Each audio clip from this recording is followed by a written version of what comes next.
دعا جبر میں ایک مکمل استثناء ہے، دعا جبر میں استثناء ہے، مقدر میں استثناء ہے۔ حضور گرامی مرتبہ نے فرمایا کہ جو لوگ جس بندے سے خوش ہوں اور اس کے کار خیر کی وجہ سے، تو اگر اس کے لیے لوگ دعا کرتے ہیں تو اللہ اس کی زندگی بڑھا دیتا ہے۔ اب سنیے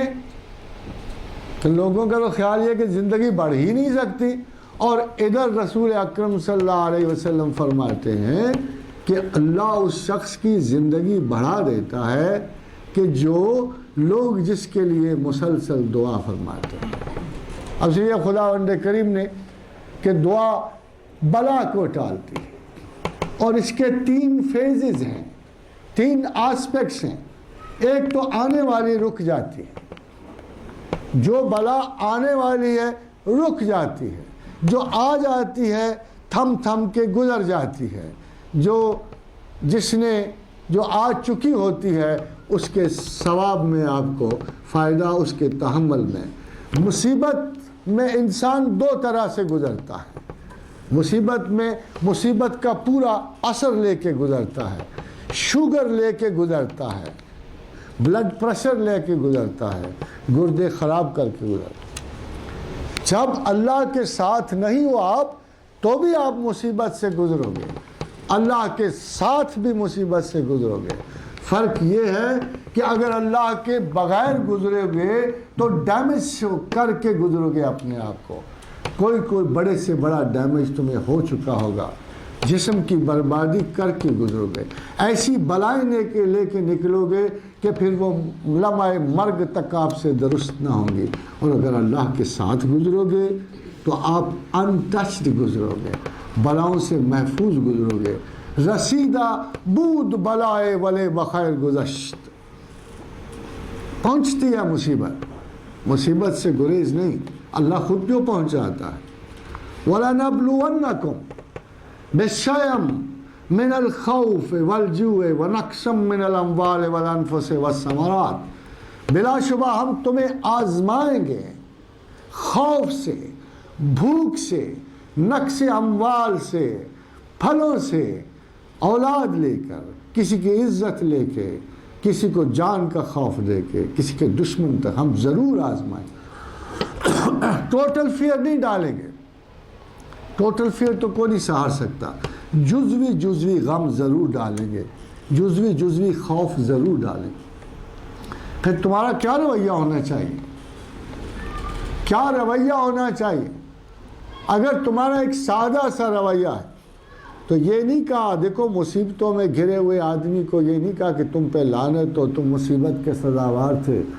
یہ نہیں کہا کہ تم مصیبت سے مر کے نکلو گے، کہا وَبَشِّرِ الصَّابِرِينَ الَّذِينَ إِذَا أَصَابَتْهُمْ مُصِیبَةٌ، کہ مبارک دو میری طرف سے ان لوگوں کو جو مصائب میں پڑے، جو رکے، جنہوں نے صبر کیا اور کہا قالوا انا للہ و انا الیہ راجعون، کہ بے شک یہ تمام مصائب میرے اللہ کی طرف سے ہیں اور اللہ ہی کی طرف چلے جائیں گے۔ تو کیا یہاں آپ کا حوصلہ بڑھنے کے علاوہ کیا آپ کا فائدہ ختم ہو گیا؟ نہیں، ختم نہیں ہوا۔ اللہ اس سے کچھ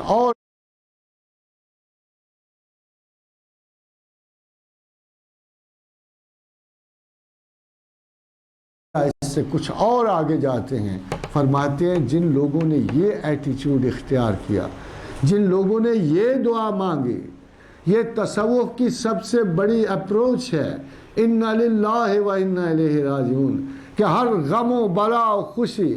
حزن و ملال اللہ کی طرف سے آتا ہے اور اللہ ہی کی طرف لوٹ جاتا ہے۔ تو اس کے لیے پروردگار نے فرمایا کہ جو لوگ یہ کہیں گے ان کو میری طرف سے ایک صلہ ہے،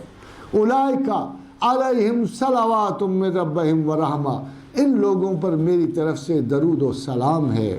ورحمہ اور رحمت ہے، وَأُولَئِكَ هُمُ الْمُهْتَدُونَ، اور یہ لوگ میرے انٹلیکچوئلز ہیں، یہ دانا ہیں، یہ دانشور ہیں، جنہوں نے زندگی کو سمجھا، کرینے کو سمجھا، حالات زمانہ کو سمجھا، پھر اللہ کی طرف پلٹ گئے کہ خطا کے باوجود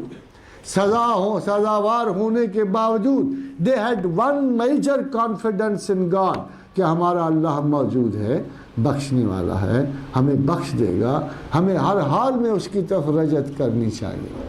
حضرات گرامی، دعا اور رحمت دو ایسی چیزیں ہیں کہ جو آپ کا حق ہے، آپ کا اللہ پہ حق ہے، اللہ پر حق ہے انسانوں کا۔ رسول اللہ صلی اللہ علیہ وسلم فرمایا ایک حق اللہ کا بندوں پر ہے اور ایک حق بندوں کا اللہ پر ہے، اور اللہ کا حق بندوں پر یہ ہے کہ جب ہم اسے مانیں تو لا شریک لہ مانیں، نہ اس کی ذات گرامی میں کسی پیغمبر کو شریک کریں، نہ پیر کو شریک کریں، نہ تعویذ کار کو شریک کریں، نہ جادو ٹونے کو شریک کریں، ہم اس کے اختیارات میں کسی قسم کی چیز شریک نہ کریں۔